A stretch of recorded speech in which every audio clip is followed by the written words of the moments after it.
O perdão pertence a Deus.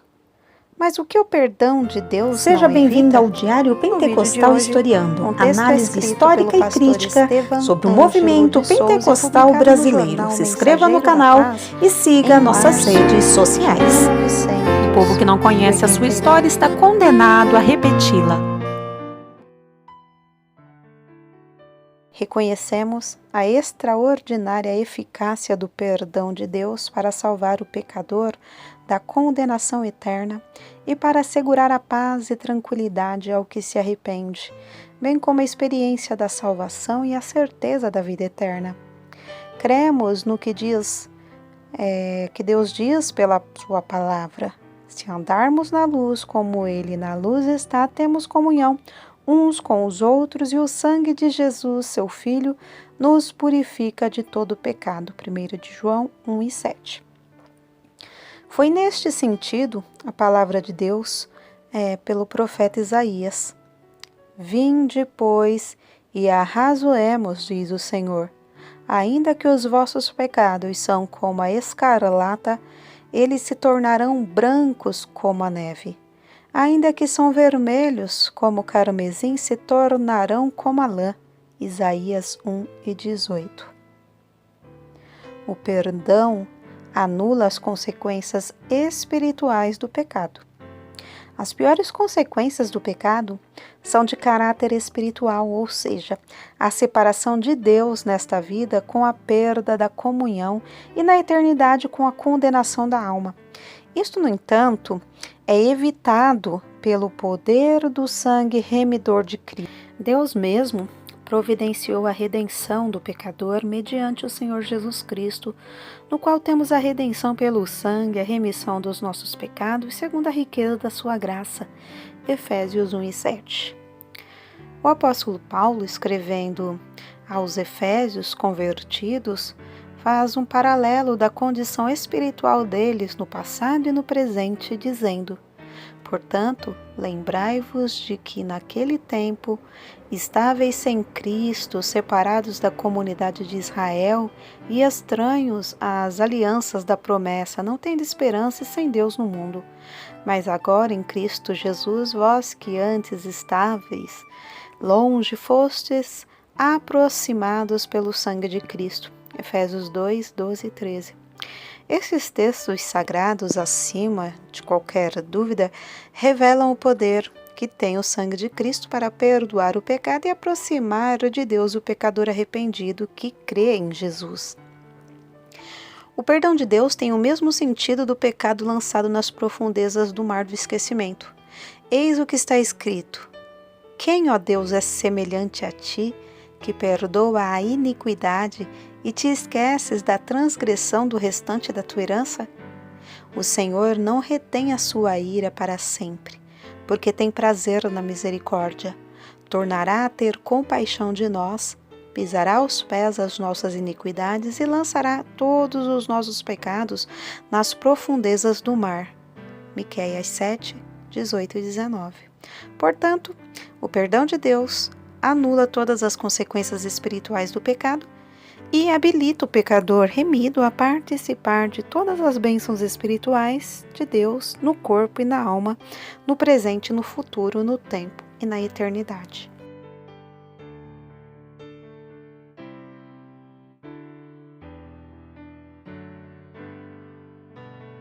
Consequências que acompanham o pecado. O que o perdão de Deus não evita? A Bíblia, ao mesmo tempo que revela os efeitos eternos do perdão de Deus e os inúmeros benefícios desse perdão divino, descreve as terríveis consequências que podem acompanhar um homem por toda a sua vida como resultado do pecado cometido.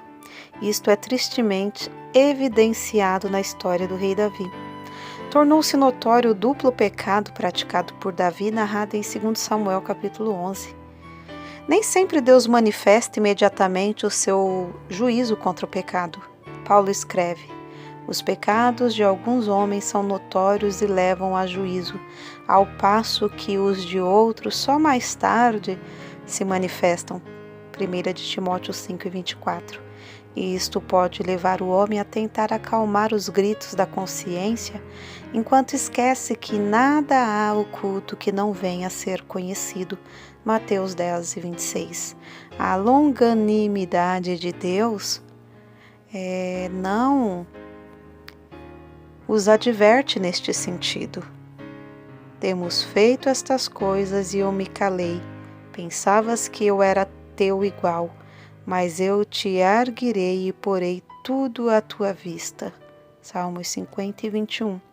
Davi, com seu duplo pecado, deu motivo a que blasfemassem os inimigos do Senhor. Mas não temos qualquer informação de que se houvesse arrependido logo após pecar. A princípio nos parece que isso aconteceu imediatamente, mas quando o profeta Natã veio a ele, já o seu filho e de Batseba havia nascido. Atente para a sentença do profeta: o filho que te nasceu morrerá. Só então a consciência foi despertada. O texto de 2 Samuel 12, do 1 ao 14, contém toda a mensagem do julgamento de Deus ao rei Davi. Após ouvi-la, disse Davi a Natã: pequei contra o Senhor. O Salmo 51 é a expressão do profundo arrependimento de Davi. Após esse reconhecimento, disse Natã a Davi: também o Senhor perdoou o teu pecado, não morrerás. 2 Samuel 12:13. Mas não ficou nisto. Deus disse pelo profeta: agora, pois, não se apartará a espada jamais da tua casa, porquanto me desprezaste e tomaste a mulher de Urias, o heteu, para ser tua mulher. Assim diz o Senhor: eis que da tua própria casa suscitarei o mal sobre ti, e tomarei tuas mulheres à tua própria vista e as darei ao teu próximo, o qual se deitará com elas em plena luz deste sol. Porque tu fizeste em oculto, mas eu farei isto perante todo o Israel e perante este sol. O capítulo 13 de 2 Samuel começa com a violação de Tamar, filha de Davi, pelo próprio irmão Amnon, que depois foi morto por outro irmão, Absalão. Assim, imediatamente Davi sofreu a amargura de ver uma filha prostituída, um filho assassinado e outro assassino. Embora houvesse orado: livra-me dos crimes de sangue, ó Deus. Salmo 51:14. Muito sangue foi derramado no seio da sua família quando eram destroçados os exércitos de Absalão, o filho rebelde. E o sangue deste era derramado quando Joabe tomou 3 dardos e traspassou com eles o coração de Absalão, estando ele ainda vivo no meio do carvalho. 2 Samuel 18, do 9 ao 15.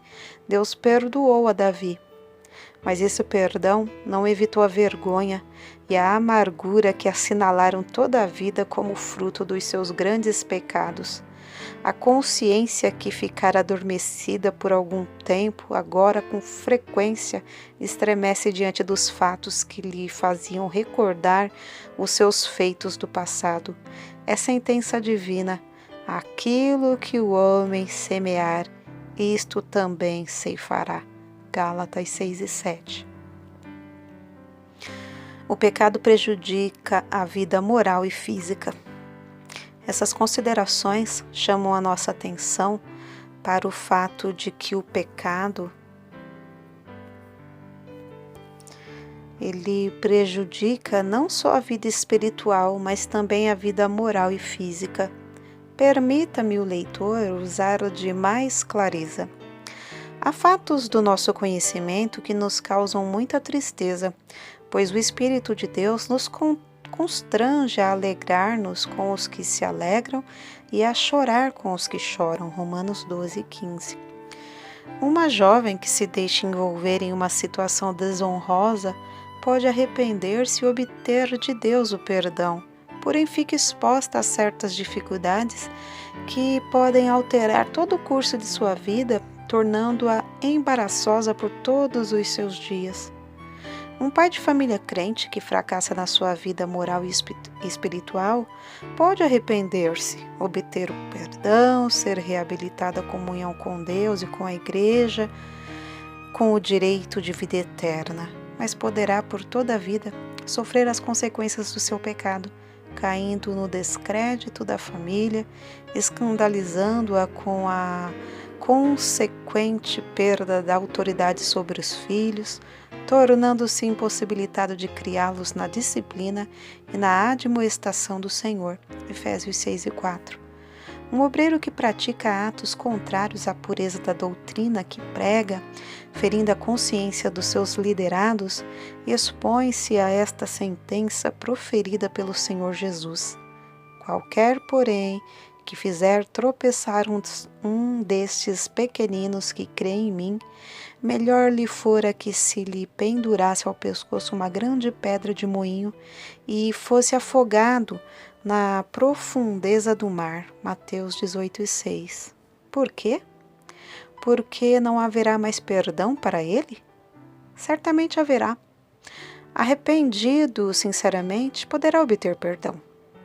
A expressão tão severa do Senhor Jesus revela que é melhor morrer do que viver para servir de tropeço, pois mesmo perdoado, esse perdão não evitará que aconteçam duas coisas.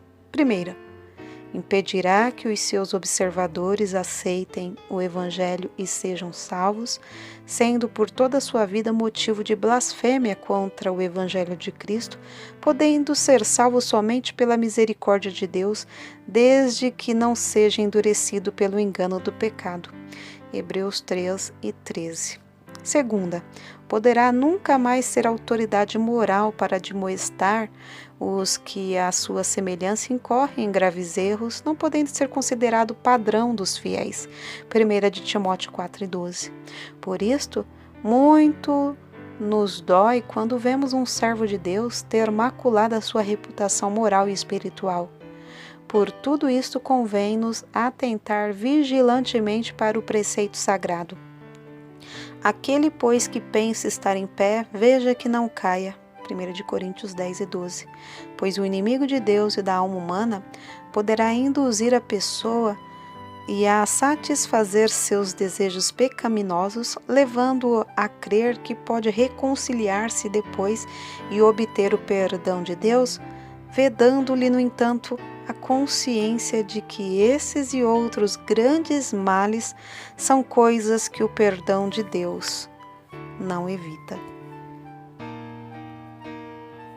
Estevam Ângelo de Souza, Jornal Mensageiro da Paz, março de 1989.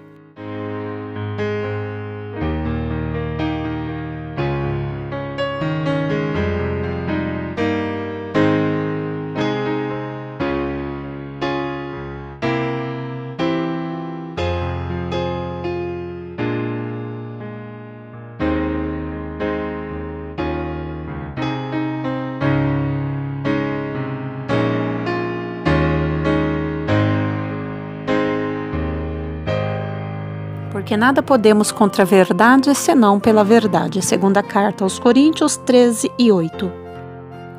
Se você gostou do conteúdo deste vídeo, se inscreva no canal, deixe o seu joinha, compartilhe e ative o sininho para receber do YouTube as notificações dos novos vídeos.